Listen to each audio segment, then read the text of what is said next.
Guys, balik lagi bersama gua Michael lagi dari Sekai ya. Konten kali ini mau ngebahas sebuah isu atau sebuah apa ya, bukan isu sih, lebih ke pola pikir sih yang menurut gua Isekai Talk material banget. Jadi bukan drama guys. Sekali lagi kita nggak ngebahas drama, tapi kita ngebahas pola hidup atau kejadian yang terjadi di dunia pop culture, khususnya dunia collectible belakangan ini. Dan ini langsung dari sesepuh gua ya, Om Billy ya.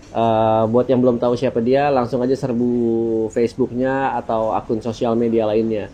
Tapi sebelum kita mulai, jangan lupa di like, comment, share, subscribe, nyalain loncengnya biar teman-teman dapat update terbaru terus dari Sekai Coffee Shop Talk. Dan juga buat yang punya rezeki lebih dan mau berbagi, silakan ada link Saweria di pojok kanan bawah. Oke?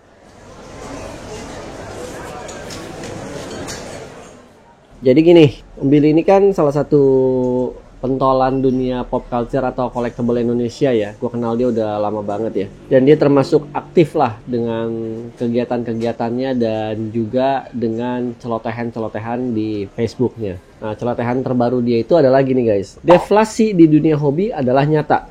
Penurunan harga barang bukan karena tidak ada peminat, tapi kemampuan untuk membeli yang hampir tidak ada. Hanya barang yang sangat murah atau yang super langka yang segera dibeli. Itu pun nggak lagi dengan harga setinggi dulu. Ini masih ditambah dengan bajak yang terjebak di pinjol dan judol. Akibatnya penipuan, pencurian terjadi di sekitar kita. Sepanjang 2022 sampai 2024, tercatat gua pun banyak rugi ikutan event toys. Belum ditambah tertipu 3 kali dan kerampokan saat dirawat di rumah sakit. Indonesia tidak sedang baik-baik saja.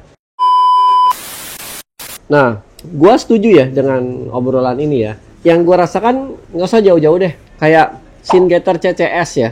Itu dulu harganya tuh bagus. Sekarang harga MISB-nya atau harga second-nya itu rendah banget. Padahal kalau gue bilang sebenarnya barangnya juga nggak menjamur banget, nggak banyak banget gitu. Nggak kayak barang-barang serupa lainnya yang memang secara stok lebih banyak dan lebih banjir di pasaran. Entah kenapa seperti itu. Gue juga bingung. Kalau kita lihat lelangan-lelangan orang atau lelangan-lelangan kawan-kawan kita, juga harga-harga pemenangnya tuh jauh di bawah harga pasaran pakai banget. Biasanya yang namanya lelangan itu mendekati harga pasar lah, atau setidaknya di atas harga pasar sedikit atau di bawah sedikit. Tapi sekarang itu tidak, jauh. PO Hot Toys juga udah nggak seperti dulu lagi. Atau mungkin karena memang orang udah bosen gitu ya, atau kenapa. Atau memang barang terlalu banyak atau gimana. Atau memang benar seperti yang Om Billy ini bilang gitu. Penurunan harga barang bukan karena tidak ada peminat, tapi kemampuan untuk membeli yang hampir tidak ada. Apakah memang benar seperti itu atau gimana nih? Kalau gue jujur ya guys, gue ngerasanya sih seperti itu.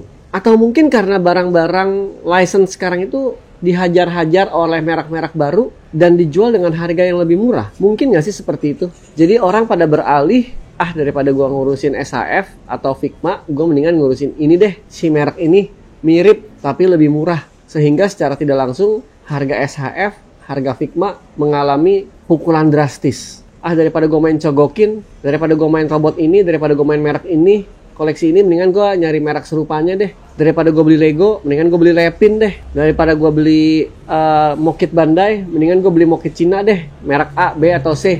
Mirip-mirip kok, sama-sama juga kok. Apa mungkin gara-gara serangan barang-barang non-license sehingga barang-barang yang license kena dampaknya?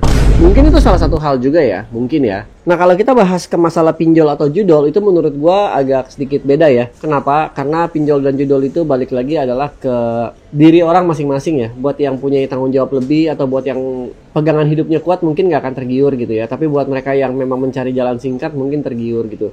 Mungkin juga ada beberapa teman-teman kita yang secara tidak langsung kena dampak pinjol dan judol gitu ya. Maksudnya mereka juga kolektor juga, mereka juga pembeli mainan juga, mereka juga pop culture enthusiast juga. Tapi mereka kebetulan terjerumus ke judol dan pinjol. Mungkin ada juga, tapi semoga nggak banyak ya guys ya. Balik lagi, tapi kalau ngelihatnya dari sudut pandang pinjol dan judol, menurut gue itu hak asasinya orang lah. Gue nggak bisa bilang itu salah, benar, atau apalah. Yang pasti salah di mata hukum. Tapi kalau secara pribadi, gue nggak mau menilai ke situ lah. Tapi mungkin bener kata Om Billy, ada dampaknya secara dikit atau secara banyak atau secara tidak langsung ke situ. Jadi yang tadinya duitnya mungkin buat beli mainan, udah gue coba dulu peruntungan gue lah di judol atau pinjol, kali-kali jadi lebih gimana gitu ya. ya nggak bisa ngomong juga kan, setiap orang punya alasan masing-masing untuk lari ke ranah itu ya.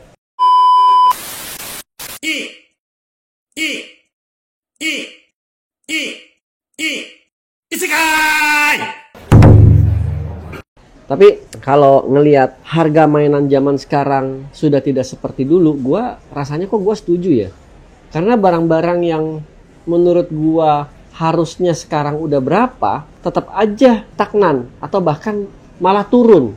Contohnya apa? Voltes DX. Dulu PO-nya berapa? 9,8, 10,5. Sekarang kalau misalkan jual cepet berapa? Ya 10,5. Kalau lu lelang berapa?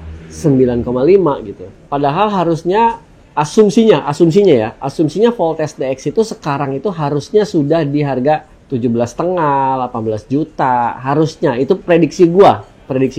Tapi balik lagi, gua bisa aja salah. Karena gua selalu bilang ke teman-teman, jangan berharap investasi dari toys. Jangan berharap investasi dari mainan. Jangan berharap investasi dari barang-barang pop culture atau collectible. Tapi kan tetap kan, kita boleh berprediksi, cuman tetap pasar menentukan. Jadi kalau kita bahas lagi, berkaca pada obrolan ini, deflasi dunia hobi adalah nyata, gue setuju. Nah, gue nggak tahu teman-teman yang ada di sana, yang nonton atau yang baru nonton dan baru tahu isekai, setuju nggak, sepaham nggak? Silakan tulis di kolom komen juga ya guys ya. Jadi kita bisa bertukar pikiran secara sehat. Mungkin ada juga yang mau komen gini, enggak mainan yang turun mainan yang itu loh, yang ini enggak loh, buktinya mainan yang merek ini atau tipikal ini harganya selalu naik kok, peminatnya selalu banyak kok.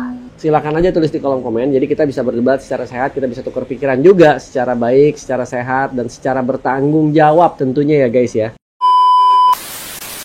Atau gue juga punya tambahan sih untuk postingan Om Billy ini. Kalau gue ngerasa regenerasi di dunia mainan atau pop culture atau collectible itu kurang. Contoh dengan anak gue ya, mereka itu tidak ada yang mau nyentuh barang-barang gue. Padahal salah satu kekhawatiran gue tumbuh dan besar bersama mereka adalah gue takut mereka main mainan gue dan ngoprek dan rusak gitu. Tapi enggak, mereka tuh punya dunianya sendiri. Roblox lah, Minecraft lah, main Nintendo Switch lah, main komputer lah gitu. Atau mungkin itu juga jadi salah satu hal ya, kenapa dunia pop culture itu atau barang-barang collectible sekarang tuh gue ngerasanya declining, bukannya climbing malah turun gitu. Karena mungkin peminatnya sedikit, harga juga jadi murah. Mungkin gue nggak tahu, tapi itu dari gue aja. Nah, gue berharap dari teman-teman yang nonton juga punya insight-insight. Oh ya mungkin karena gini, mungkin karena gini. Jadi kita tukar pikiran secara sehat ya guys.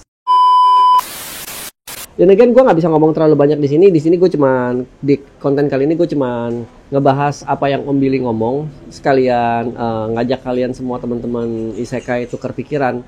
Apakah benar, apakah salah, apakah memang ini hanya perasaan kita berdua saja, kita yang terlalu lebay berdua, atau memang seperti itu juga yang teman-teman rasakan gitu. Jadi kalau memang ada yang mau ikutan ngobrol atau ikutan komen, silakan ya di bawah langsung tulis. Nanti coba kita siapkan satu konten di mana kita ngebacain komentar-komentar teman-teman lagi.